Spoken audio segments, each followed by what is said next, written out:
Here it comes, here it comes. What's up guys, Lifting here. I just want to make a quick video showing you guys how I sustain my Righteous Fire while leveling my character. I'm currently level 24 and I have 138 life regen. And in the skill tree I have Barbarism. It gives you that 1+ to fire res, right? So it helps. I'm having Arsonist down here. We have Armor Mastery, Warrior's Blood, Life Regen here, this wheel, and then we're on our way up to Sanctity right now. And it's when you use the skill itself, it's not going to sustain it. It looks something like this. But if you use a flask, a saturated, and that's important, a saturated greater life flask of warding at this point in time, then because of the long duration of this flask, especially of your quality, for 10 seconds you will be regening and you'll be able to run around and killing stuff. Or you can use your ruby flask at this point in time. This will also heal you, but it's only if you have like an alchemist's. So if we turn this off real quick, I'm gonna refresh our flasks. You can do this if you didn't know. If we turn it on again, if I use the Avengers, the one that doesn't have the Alchemist increased effect, it will still go up slightly, and it's definitely possible. But the Alchemist is slightly stronger. But what I would recommend is that you have a bubbling or seething of dousing so that you can turn it off if you get low, or if you just need to panic. You press that, it turns off your Righteous Fire, and you'll heal up super fast. But when you just run around killing stuff, you want to make sure you sustain via using the Greater Life Flask. So when you click that, slightly increase. Or you can sustain via using the Ruby Flask here.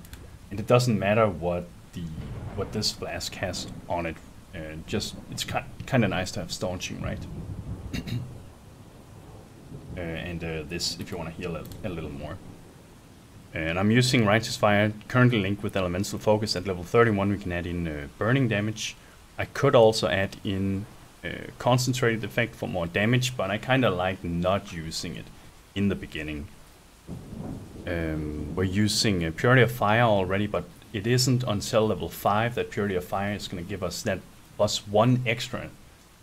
So we could get to 77. Right now it's just giving regular resist, right? And I'm using a Vitality Aura too right now while leveling. And once I get my first lab points too, I'll be getting 1.9% more life regen too in the lab. So it's gonna make it very, very easy to sustain. Plus we're getting the stone golem at least while leveling, and then speccing over to something else later. But let me show you how it looks right now. I'm gonna go to the docks. I'm not using pyre rings, no. Or maybe I should show you that, of course. The gear I'm using for this to work, this is pretty important. But I'm using Belt of the Deceiver right now. That's just for a little more damage, some resistance, some life. It isn't important, not required in any way. But I'm also using Kikasaro. I'm using 2 of those, and the reason we use that is the 1 life regenerated per second per level.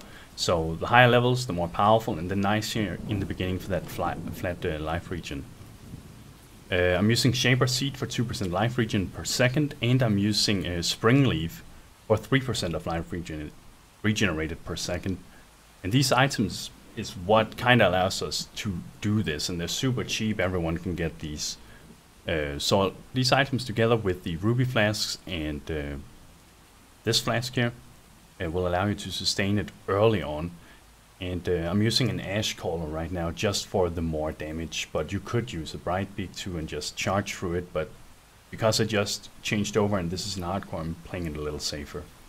But let me show you how it looks. So we're enabling our Righteous Fire, and we're starting to degen. We can use the Enduring Cry too to get some charges up and get a bit of regen too.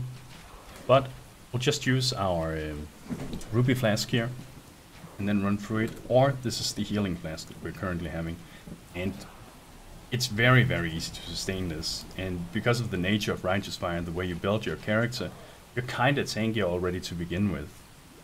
Now I haven't tested anything like that, but I'm pretty sure you can do this with other classes too. You probably don't even have to be a Juggernaut and have that +1 from the get-go. You could definitely easily see other people being able to, or other classes being able to sustain this.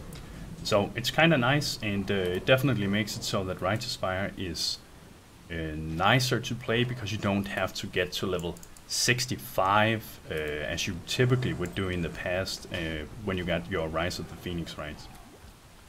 And yeah, it's a little more fun. That's what I wanted to show you guys, but the take-home message here is get yourself 2 Kikasaru rings, get yourself a Springleaf shield. You can get the Oak later, I believe, too. Can't remember the level. Shaper Seed. Belt of the Deceiver, completely optional, but kind of nice here in the beginning. Ashcaller if you want a bit of damage, or Brightbeak if you want to shield charge and be fast.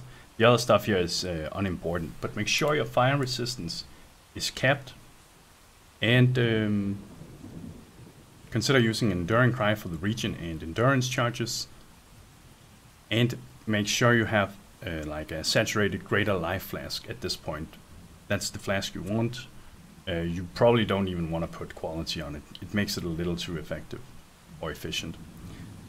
Get a bubbling for emergency cases. Have a ruby flask of whatever you want, and that's about it. Then you can do it, and it's much more fun than having to wait until 65. Thanks for watching.